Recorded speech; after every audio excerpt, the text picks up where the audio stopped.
Salute സഹോദരരെ. മറ്റ് സർക്കാർ ജീവനക്കാരെ അപേക്ഷിച്ച് പോലീസിലുള്ള ഓഫീസേഴ്സിന്റെ ജോലി വളരെ കഠിനമാണ് എന്ന് നമുക്ക് എല്ലാവർക്കും അറിയാമല്ലോ. 24 മണിക്കൂറും ജോലി ചെയ്യണം, വിശ്രമം ശരിക്കും കിട്ടില്ല, വളരെ അപകടം പിടിച്ച പണിയാണ്. ജോലിക്കിടയിൽ ശത്രുക്കളെ ഒരുപാട് പേരെ ഉണ്ടാക്കാം. ഏത് ക്രമസമാധാന ലംഘനം ഉണ്ടായാലും അതിലേക്ക് എടുത്ത് ചാടി നടപടിയെടുക്കണം. അതുപോലെ എന്തെങ്കിലും ദുരന്തങ്ങൾ ഉണ്ടായാൽ അതിനകത്ത് പ്രവർത്തിക്കണം, രക്ഷാപ്രവർത്തനങ്ങൾ നടത്തണം. അങ്ങനെ പലതരത്തിലുള്ള ജോലി ചെയ്യുന്നത് കൊണ്ട് പോലീസുകാർക്ക് പുരസ്കാരങ്ങൾ കുറച്ച് കൂടുതൽ മറ്റുള്ളവരെക്കാളും കിട്ടും. പോലീസ് വകുപ്പിൽ ജോലി ചെയ്യുന്നവർക്ക് മെഡലുകളും റിവാർഡുകളും ഒക്കെ കൊടുക്കുന്നത് അവർക്കൊരു പ്രചോദനം നൽകാൻ വേണ്ടിയിട്ടാണ്. നല്ല പ്രവൃത്തി ചെയ്തിട്ടുള്ള ഉദ്യോഗസ്ഥരെ തിരഞ്ഞെടുത്ത് കാലാകാലങ്ങളായി അവർക്ക് എന്തെങ്കിലും പാരിതോഷികങ്ങൾ കൊടുക്കുന്നത് പതിവുണ്ട്. ഈ അടുത്ത കാലത്ത് ഞാൻ ഒരു പരാമർശം പറയുന്നത് കേട്ടു. സർവീസിലിരിക്കെ അന്വേഷിച്ച എല്ലാ കേസുകളും കുളമല്ല കായലാക്കിയ ഒരു പോലീസ് ഉദ്യോഗസ്ഥയാണ് ശ്രീലേഖ എന്ന്. പക്ഷെ അതിന് വിഭിന്നമായി ചിന്തിക്കുന്നതാണ് എൻ്റെ വകുപ്പും ഞാൻ സേവനം ചെയ്ത പോലീസ് വകുപ്പും കേരള സർക്കാരും കേന്ദ്ര സർക്കാരും എന്തിന് പ്രസിഡന്റ് വരെ എന്നുള്ളതിൻ്റെ ഒരു തെളിവാണ് എനിക്ക് ആദ്യത്തെ പോലീസ് മെഡൽ കിട്ടിയത്. അത് 2004 ജനുവരി മാസം റിപ്പബ്ലിക് ദിനത്തിന്റെ അന്ന് അനൗൺസ് ചെയ്യുന്നത്. അതിന്റെ തലേ ദിവസം ജനുവരി 25-ാം തീയതി എറണാകുളത്ത് ഞാനും എൻ്റെ കുടുംബവും കൂടെ ഞങ്ങളുടെ വളരെ അടുത്ത കുടുംബ സുഹൃത്തിന്റെ മകന്റെ കല്യാണത്തിന് പങ്കെടുത്തുകൊണ്ടിരിക്കുകയായിരുന്നു. എല്ലാ റിപ്പബ്ലിക് ദിനങ്ങളിലും പരേഡിന്റെ പതാക ഉയർത്തുന്നത് ഗവർണറും സ്വാതന്ത്ര്യ ദിനത്തിന്റെ പരേഡിന്റെ പതാക ഉയർത്തുന്നത് മുഖ്യമന്ത്രിയുമാണ്. മുഖ്യമന്ത്രി പതാക ഉയർത്തുന്ന സമയത്ത് മാത്രമേ പോലീസിന്റെ മെഡലുകൾ ഓഫീസേഴ്സിന് കുത്തിക്കൊടുക്കാറുള്ളൂ. പക്ഷെ റിപ്പബ്ലിക് ഡേക്കും സ്വാതന്ത്ര്യ ദിനത്തിനും ഒക്കെ മെഡലുകൾ അനൗൺസ് ചെയ്യും.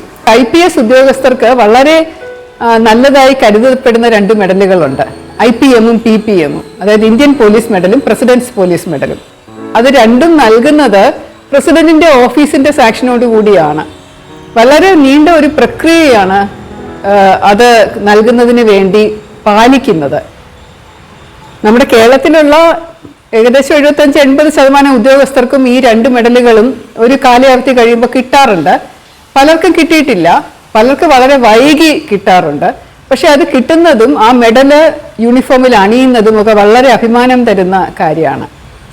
15 വർഷമാകുന്ന IPS ഓഫീസേഴ്സിന്റെ ജോലി കണക്കാക്കിയാണ് എത്രമാത്രം നല്ല ജോലിയാണ് ചെയ്തിരിക്കുന്നത്. ആനുവൽ കോൺഫിഡൻഷ്യൽ റിപ്പോർട്ടിനകത്തെ ഗ്രേഡിംഗ് എങ്ങനെയാണ്, ഏതൊക്കെ കേസുകൾ തെളിയിച്ചിട്ടുണ്ട്, എന്തെങ്കിലും കുറ്റമുണ്ടോ ഈ വ്യക്തിക്കെതിരെ എന്നൊക്കെ നോക്കിയിട്ട് കുറേ പരിഗണനകളൊക്കെ നടത്തിയിട്ടാണ് മെഡലുകൾ പ്രഖ്യാപിക്കുക. നമ്മുടെ പ്രവൃത്തിയിലുണ്ടാകുന്ന മികവ് മാത്രം നോക്കിയിട്ടാണ് കേന്ദ്ര സർക്കാർ മെഡൽ തരുന്നത്. അപ്പോൾ എൻ്റെ ഒരു ACR-നകത്ത് ഞാൻ AIG ആയിട്ട് പോലീസ് ഹെഡ്ക്വാർട്ടേഴ്സിൽ ജോലി ചെയ്തപ്പോൾ അന്നത്തെ ഒരു IG എന്നോടുള്ള ദേഷ്യം കാരണം ഗുഡ് ഓഫീസർ എന്ന് എഴുതിയതായിട്ട് പറഞ്ഞു എൻ്റെ അടുത്ത്. പക്ഷെ വെറും ഗുഡ് മാത്രം എഴുതി കഴിഞ്ഞാൽ മെഡൽ ഒരിക്കലും കിട്ടില്ല. ഒന്നുകിൽ വെരി ഗുഡോ അല്ലെങ്കിൽ ഔട്ട്സ്റ്റാൻഡിങ്ങോ ആയിരിക്കണം എന്നാണ് എനിക്ക് തോന്നുന്നത്. അദ്ദേഹം എന്നെക്കുറിച്ച് വെരി ഗുഡ് എന്നാണ് എഴുതിയത് എന്ന് തോന്നുന്നു. അല്ലായിരുന്നെങ്കിൽ എനിക്ക് ഒരിക്കലും ഈ മെഡൽ കിട്ടില്ലായിരുന്നു. കേരളത്തിലെ CBI 1ഉം 2ഉം കോടതിയിൽ പോയി. ഞാൻ CBI SP ആയിരുന്ന, കേരളത്തിന്റെ CBI SP ആയിരുന്ന സമയമായ 3 വർഷം 1999, 2000, 2001 അതിലെ രേഖകൾ പരിശോധിച്ചാൽ മനസ്സിലാകും. കുറ്റപത്രം സമർപ്പിച്ച കേസുകളിൽ 100% ശിക്ഷ വാങ്ങിക്കൊടുത്തിട്ടുള്ള വർഷങ്ങൾ ഇത് മാത്രമേ ഉള്ളൂ എന്ന്. അതുവരെ അതിനുശേഷം പിന്നീട് ഉണ്ടായിട്ടുണ്ടാവും. തീർച്ചയായിട്ടും എനിക്ക് വെരി ഗുഡ് ഗ്രേഡിങ് കിട്ടിയത് കൊണ്ടും ഔട്ട്സ്റ്റാൻഡിങ് എന്നുള്ള ഗ്രേഡിങ് കിട്ടിയത് കൊണ്ടും ആയിരിക്കും 15 വർഷം കംപ്ലീറ്റ് ചെയ്തപ്പോൾ തന്നെ എനിക്ക് ആ മെഡൽ കിട്ടിയതെന്നുള്ളതിൻ്റെ വലിയ ചാരിതാർത്ഥ്യം എനിക്കുണ്ടായിരുന്നു. കല്യാണം കഴിഞ്ഞ ശേഷം ഞാനും ഭർത്താവും മോനും കൂടെ വേഗം ഇങ്ങനെ കാറി കയറി വരുന്ന തിരുവനന്തപുരത്ത് എത്തണം. പിറ്റേ ദിവസം രാവിലെ റിപ്പബ്ലിക് ദിന പരേഡിൽ പങ്കെടുക്കാനുള്ളത് കൊണ്ട് അങ്ങനെ വരുന്ന സമയത്താണ് ഈ ആളുകൾ ഇങ്ങനെ ഫോൺ വിളിച്ച് എന്നോട് പറയുന്നത്, മാഡത്തിന് മെഡലുണ്ട്, സ്തുത്യർഹ സേവനത്തിനുള്ള കേന്ദ്ര മെഡലാണ് കിട്ടുന്നത് എന്ന്. ഞാൻ ഒട്ടും പ്രതീക്ഷിച്ചില്ല എൻ്റെ ഈ 15 വർഷം കഴിയുമ്പോൾ തന്നെ എനിക്ക് ഈ മെഡൽ കിട്ടും എന്നുള്ളത്. അതുകൊണ്ട് വലിയ സന്തോഷം, ഭയങ്കര സന്തോഷമായിരുന്നു എനിക്ക് തോന്നിയിരുന്നത്. എന്നെ പലരും വിളിച്ച് പറയുന്നു. എറണാകുളത്തുനിന്ന് ശരിക്കും വരുന്ന വഴിക്ക് ഒരു കഴക്കൂട്ടം അടുപ്പിച്ചൊരു സ്ഥലത്ത് വെച്ച് നമ്മുടെ വണ്ടി പാസ് ചെയ്ത് പോയപ്പോൾ ഒരു ബൈക്ക് എങ്ങാണ്ട് വേറൊരു വണ്ടിയുമായിട്ട് ഇടിച്ച് ആള് വീണ് കിടക്കുമ്പോൾ ഞാൻ എവിടെ ആക്സിഡന്റ് കണ്ടാലും നിർത്ത നമുക്ക് നോക്കാമെന്ന് പറഞ്ഞ് ഞാൻ അങ്ങനെ നിർത്തി ചാടി ഇറങ്ങി ബൈക്കിൽ വീണ ആളെ ഞാൻ പിടിച്ചെണീപ്പിച്ചു. എന്തെങ്കിലും പറ്റിയോ എന്നൊക്കെ ചോദിച്ചു. അപ്പോൾ അയാൾ പരിക്ക് പറ്റിയതിനേക്കാളും അയാളുടെ മുഖത്തിങ്ങനെ സന്തോഷമാണ് കേട്ടോ. മാഡം കൺഗ്രാജുലേഷൻസ്, മാഡത്തിന് മെഡൽ കിട്ടിയല്ലോ, കൺഗ്രാജുലേഷൻ. അയാൾക്ക് മുറിവൊന്നും വലിയ കാര്യമായിട്ട് തോന്നുന്നില്ല. അപ്പം ഞാൻ വേഗം ആശുപത്രി പോകും. അല്ല മാഡത്തിനെ കണ്ട എനിക്ക് ഭയങ്കര സന്തോഷം എന്നൊക്കെ പറഞ്ഞു. അതും എനിക്ക് മറക്കാൻ പറ്റാത്ത ഓർമ്മകളാണ് അതൊക്കെ. ഞങ്ങളുടെ പോലീസിലുള്ള യൂണിഫോമുകൾ എന്ന് പറയുന്നത് പലതരത്തിലുള്ള യൂണിഫോം ട്രെയിനിങ്ങിന്റെ സമയത്ത്, പരിശീലന സമയത്ത് നമ്മൾ അണിയണം. അത് രാവിലെ PT-ക്കും ഡ്രില്ലിനും ഒക്കെ പോകുമ്പോൾ ഇടുന്നത് വൈറ്റ് ടീഷർട്ടും വൈറ്റ് പാൻറ്റും വെള്ള ഷൂസും സോക്സും ഒക്കെയാണ്. അത് കഴിഞ്ഞിട്ട് പെട്ടെന്ന് ചേഞ്ച് ചെയ്ത് പരേഡുണ്ട്. ആ പരേഡിന് ധരിക്കുന്നത് കാക്കി കോട്ടൺ നല്ല വടി പോലെ കഞ്ഞിയിട്ട് നടക്കുമ്പോൾ ഇങ്ങനെ ക്രാക്രാന്ന് ശബ്ദം കേൾക്കുന്ന പോലെയുള്ള കഞ്ഞിപ്പശയൊക്കെ ഇട്ട് അങ്ങനെയുള്ള ഒരു യൂണിഫോമും അതിൻ്റെ പുറത്ത് വെബ് ബെൽറ്റ് എന്ന് പറയുന്ന ഒരു ബെൽറ്റും നീല കളറിലുള്ള ബെറേ ക്യാപ്പ്, ഇങ്ങനെ ചരിച്ചു വെച്ചിടുന്ന ക്യാപ്പ്, പിന്നെ ബൂട്ട്സ് ആണ്, അടിയിൽ ആണി തെറിച്ച ബൂട്ട്സ്, എന്നാലാണ് നടക്കുമ്പോഴുള്ള ആ ശബ്ദം കേൾക്കുന്നത്, പാർച്ചയും. അത് ധരിച്ചുകൊണ്ടാണ് രാവിലത്തെ പരേഡ് 1.5 മണിക്കൂർ ചെയ്യുന്നത്. ക്ലാസ്സിന് പോകുമ്പോഴാണ് സാധാരണ ടെറി കോട്ടൻ്റെ യൂണിഫോം, കാക്കി യൂണിഫോം ഇടുന്നത്. കുറച്ചുകൂടെ മയമുള്ള തുണിയാണ്. അതിൽ ഞങ്ങൾ ഇൻസിഗ്നിയ എംബ്ലം എല്ലാം വെച്ചിട്ട് ലെനിയാഡ്, വിസില്, നല്ല ലെതർ ബെൽറ്റും ധരിച്ച് കുറച്ചുകൂടെ സോഫ്റ്റ് ലെതർ ഷൂസാണ് ആ സമയം ധരിക്കുന്നത്. എന്നിട്ട് പീക്ഡ് ക്യാപ്പ് വെക്കും. നല്ല സാധാരണ വെക്കുന്ന ഒരു തൊപ്പിയില്ലേ, പോലീസിന്റെ കാക്കി തൊപ്പി, ആ തൊപ്പിയും വെച്ചിട്ടാണ് ഇൻഡോർ ക്ലാസ്സുകൾ അറ്റൻഡ് ചെയ്യാറുള്ളത്. ഫോർമൽ ഡിന്നേഴ്സ് എന്ന് പറഞ്ഞ ചില ഡിന്നറുകൾ ഉണ്ടാവും. അതിനകത്ത് ചിലപ്പോൾ സാരി ഉടുക്കാൻ, സിവിൽ ഡ്രസ്സ് ഇടാനായിട്ട് അനുവദിക്കും. പക്ഷെ അതിനും ലേഡീസിനൊരു യൂണിഫോം ഉണ്ടായിരുന്നു. വെള്ള കളറുള്ള സിൽക്ക് സാരിയിൽ മെറൂണും ഗിൽറ്റും ഗോൾഡനും ചേർന്ന ബോർഡറുള്ള സാരി ധരിക്കണം എന്ന് നിഷ്കർഷിച്ചിരുന്നു ആ സമയം. ഇപ്പം അത് മാറ്റിയും തോന്നുന്നുണ്ട്. അത് പലവട്ടം ഇങ്ങനെ ഒരു ഡിന്നർ വരുമ്പം നാഷണൽ പോലീസ് അക്കാഡമിയിൽ അത് കൊടുത്തിട്ടുണ്ട് ഞങ്ങൾ. കൂടാതെ ഫോർമൽ ഡിന്നർ എന്ന് പറഞ്ഞ വേറൊരു കാര്യമുണ്ട്. അത് വളരെ ഫോർമലായിട്ടുള്ള ഒരു ഡിന്നറാണ്.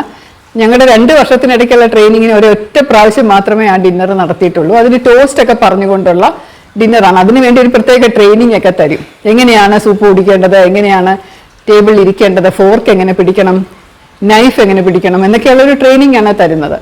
ആ സമയം ധരിക്കേണ്ടത് ട്യൂണിക് എന്ന് പറഞ്ഞ ഒരു വേഷമാണ്.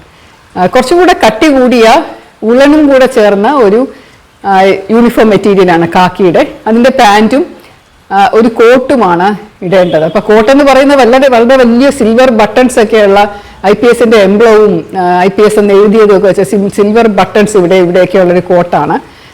ആ കോട്ടിൻ്റെ അടിയിൽ ഒരു വളരെ കനം കുറഞ്ഞ ലിനൻ കാക്കി ഷർട്ടും ഇട്ടിട്ട്, ഫുൾ സ്ലീവ് ഷർട്ട് ഇട്ടിട്ട് ഒരു നീല കളറിൽ ടൈ ധരിക്കണം.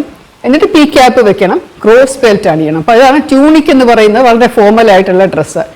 എൻ്റെ അനുഭവത്തിൽ ഞാൻ ഈ ഒരൊറ്റ പ്രാവശ്യമേ ട്യൂണിക്ക് ഫോർമലായിട്ട് ധരിച്ചിട്ടുള്ളൂ, 2004 വരെ. അപ്പോൾ പരേഡിന് മെഡൽ വാങ്ങാൻ പോകുമ്പോൾ ഈ ട്യൂണിക്ക് ധരിക്കണം എന്നായിരുന്നു ഇൻസ്ട്രക്ഷൻ. അപ്പോൾ ട്യൂണിക്ക് സാധാരണ ആൾക്കാർ ചെയ്യുന്നത് ട്രെയിനിങ്ങിൻ്റെ സമയത്ത് ഇടുന്ന ട്യൂണിക്ക് നമ്മൾ പിന്നീട് DIG ആയിരിക്കുമ്പോൾ പലപ്പോഴും ഇടാൻ സാധിക്കാറില്ല.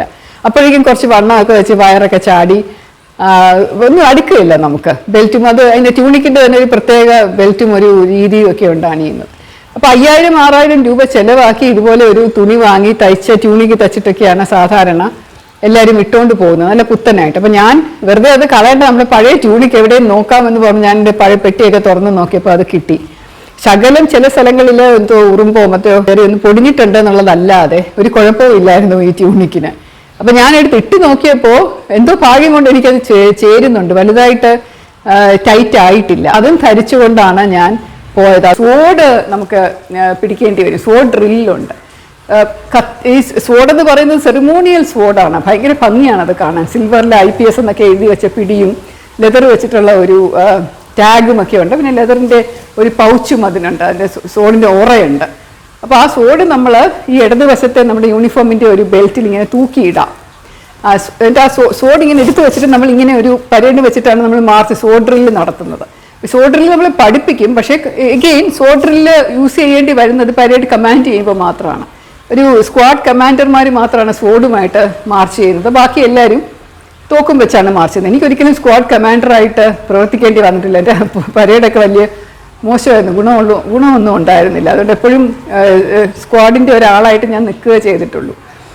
പക്ഷെ എന്നാലും ആ സ്വോർഡ് ഞാൻ വാങ്ങിയായിരുന്നു ആ സമയത്ത്. എനിക്ക് ഇഷ്ടമായിട്ട് ഭയങ്കര ഭംഗി തോന്നിയത് കൊണ്ട് ഞാൻ 3000 രൂപ കൊടുത്ത് ഒരു സ്വോർഡ് സ്വന്തമാക്കി വാങ്ങിച്ചിട്ടുണ്ടായിരുന്നു. അപ്പോൾ ആ സ്വോർഡും കൂടെ കൊണ്ട് പോകാമെന്ന് വെച്ചാൽ അത് നോക്കിയപ്പോൾ പക്ഷേ ആ സ്വോർഡിൻ്റെ പല ഭാഗങ്ങളും ഇങ്ങനെ തുരുമ്പിച്ച് പോയിരുന്നു. അതിനകത്ത് എന്നും എടുത്ത് വെച്ച് നമ്മൾ തുടച്ച് മിനുക്കിയൊക്കെ വെക്കണം. അപ്പോൾ അതൊന്നും ചെയ്യാൻ പറ്റാത്തതുകൊണ്ട് തുരുമ്പിച്ച് പോയിരുന്നു. കൂടാതെ അതിൻ്റെ ആ ഉറയിനകത്ത് കുറേ കറുത്ത പാടുകൾ വീണു. അതിൻ്റെ പിടിയിൽ മുഴുവനും ചെതലൊക്കെ തിന്നിട്ട് വല്ലാതെ നശിച്ചിരുന്നു. അപ്പോൾ അതുകൊണ്ട് ഞാൻ ആംഡ് റിസർവ് ക്യാമ്പിൽ നിന്നുള്ള ഒരു സ്വോഡാണ് അന്ന് പരേഡിന് വേണ്ടി കൊണ്ടുപോയത്. ഞങ്ങൾ മെഡൽ കിട്ടിയവരെല്ലാവരും കൂടി അവിടെ ചെന്ന് നിരന്ന് നിന്ന് പരേഡിൽ പങ്കെടുത്ത് അന്നത്തെ ആ സ്വാതന്ത്ര്യദിന പരേഡിൽ ശ്രീ കെ ആന്റണി അദ്ദേഹമായിരുന്നു മുഖ്യമന്ത്രി. അദ്ദേഹം എനിക്ക് സ്തുത്യർഹ സേവനത്തിനുള്ള മെഡല് എൻ്റെ യൂണിഫോമിൽ കുത്തി തന്ന ഒരു നിമിഷം, അതിൻ്റെയോടൊപ്പം ഒരു സ്ക്രോള് കിട്ടും, ഒരു പ്രശംസാ പത്രവും കൂടെ പ്രസിഡന്റ് ഒപ്പിട്ട് വലിയ അഭിമാനത്തിൻ്റെ ഒരു നിമിഷമായിരുന്നു അത്. എനിക്ക് IPS ലഭിച്ചപ്പോൾ ഞാൻ പറഞ്ഞിരുന്നു ഒരു നിരാശ ഉണ്ടായിരുന്നു എനിക്ക് IAS കിട്ടാത്തതിൻ്റെ. അതിനേക്കാളും ഏറെ സന്തോഷം നൽകിയ ഒരു കാര്യമായിരുന്നു ഈ സ്തുത്യർഹം സർവീസിനുള്ള മെഡല്, ആദ്യത്തെ മെഡൽ എനിക്ക് കിട്ടിയത്. അപ്പോൾ ഈ മെഡൽ കിട്ടിയാലുള്ള ഗുണം എന്താണെന്ന് വെച്ചാൽ നമ്മുടെ യൂണിഫോം ഇടുമ്പോൾ സെറിമോണിയൽ യൂണിഫോം ആണെങ്കിൽ ആ മെഡൽ നമുക്ക് അണിയാം. അല്ല എന്നുണ്ടെങ്കിൽ നമുക്ക് അതിൻ്റെ പകരം ഒരു റിബൺ ധരിക്കാം. അപ്പോൾ ആ റിബണിൻ്റെ നമ്പർ കൂടുന്നതനുസരിച്ച് ആളുകൾക്ക് ഒറ്റ നോട്ടത്തിൽ മനസ്സിലാവും എത്ര മെഡലുകൾ ഒരാൾക്ക് കിട്ടിയിട്ടുണ്ട് എന്നുള്ളത്. ചില സിനിമകളിൽ IPS ഓഫീസേഴ്സ് തന്നെ ഇങ്ങനെ 2 റോ റിബണൊക്കെ വെച്ചുകൊണ്ട് ഡ്രസ്സ് ചെയ്ത് നിൽക്കുന്ന കാണുമ്പോൾ എനിക്ക് ഒന്ന് കൺസൾട്ട് ചെയ്തിട്ട് ചെയ്താൽ മതിയായിരുന്നു എന്ന് തോന്നാറുണ്ട്. യൂണിഫോമിൻ്റെ അപാകതകൾ പലപ്പോഴും കണ്ടിട്ടുണ്ട്. പിന്നെ കേന്ദ്ര സർക്കാർ 50 വർഷം പൂർത്തിയായ സമയത്തുള്ള ഒരു റിബണുണ്ട്. കേരള സർക്കാരിൻ്റെ 50 വർഷം പൂർത്തിയായപ്പോഴുള്ള ഒരു മെഡലുണ്ട്, ഒരു റിബണുണ്ട്. അപ്പോൾ അങ്ങനെ 3 റിബണാണ് ധരിക്കാൻ പറ്റുക. അവസാനം എനിക്ക് 4 റിബൺ ധരിക്കാൻ പറ്റി. യുണൈറ്റഡ് നേഷൻസിൽ ജോലിയായിട്ട് പോയിട്ടുള്ളവർ, ഡെപ്യൂട്ടേഷനിലൊക്കെ പീസ് കീപ്പിംഗ് മിഷനിലൊക്കെ പോയിട്ടുള്ളവർക്ക് ഒരു മെഡൽ അവിടെ 4 വർഷം കഴിഞ്ഞാൽ സ്പെഷ്യലായിട്ട് കിട്ടും. അപ്പോൾ അവർക്ക് ഒരു മെഡലും കൂടെ കിട്ടും. അപ്പം അങ്ങനെ 5 മെഡലാണ് പരമാവധി കേരളത്തിലുള്ള IPS ഓഫീസേഴ്സിന് കിട്ടുന്നത്.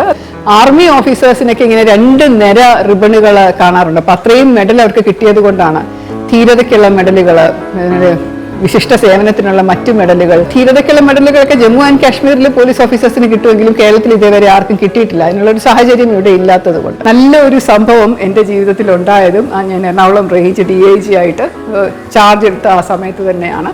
ഇതുപോലെയുള്ള ഓരോ അംഗീകാരങ്ങൾ കിട്ടുമ്പോൾ എത്ര കഷ്ടപ്പെട്ടാലും പോലീസ് ജീവിതത്തിൽ നമ്മൾ ചെയ്യുന്ന ജോലി ആരും നന്ദി പറഞ്ഞില്ലെങ്കിലും ആരൊക്കെ കുറ്റം പറഞ്ഞാലും ഇതൊന്നും പ്രസക്തമല്ല. ഏറ്റവും പ്രധാനപ്പെട്ടത് നമ്മുടെ ആത്മാർത്ഥമായ ജോലി തന്നെയാണ്, നമ്മുടെ സ്വന്തം തൃപ്തി തന്നെയാണ് എന്ന് പലപ്പോഴും അടിവരയിട്ട് മനസ്സിൽ ഉറപ്പിച്ചു തരുന്ന കാര്യങ്ങൾ.